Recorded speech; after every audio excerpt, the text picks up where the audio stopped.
In this video, I'm going to show you how to log in to your real account on MetaTrader 5. Now, the first thing you have to do, you want to open your MT5, and then you want to go to the top left where it says File, click on it, and you want to click on Open an Account.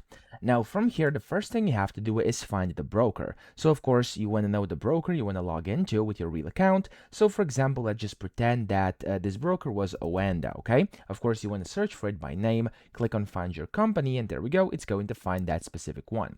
Now, over here, there's usually going to be a few ones. As you can see here, I do have like a few here, but these are all demos. So, in my case, it's not a real account, so I have to find one. There we go. This one seems good. You can click on it and click on Next.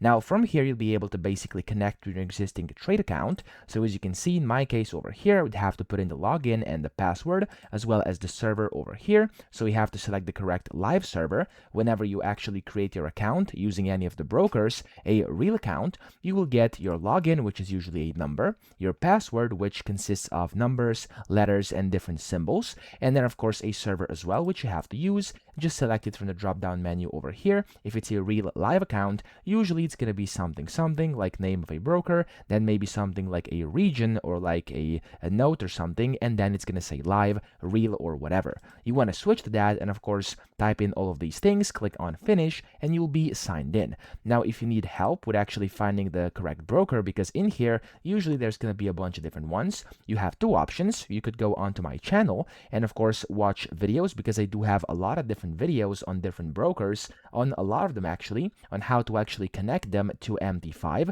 where I'm going to show you exactly how to find them here inside the company name search bar. Or you could alternatively go and ask their support team, support chat usually, and just ask them how to find it, and you can like send a screenshot and they will tell you which one to use to be able to sign into your real account. But that's essentially all you have to do. I hope this video helped you out. If it did, please subscribe to the channel and help me out as well.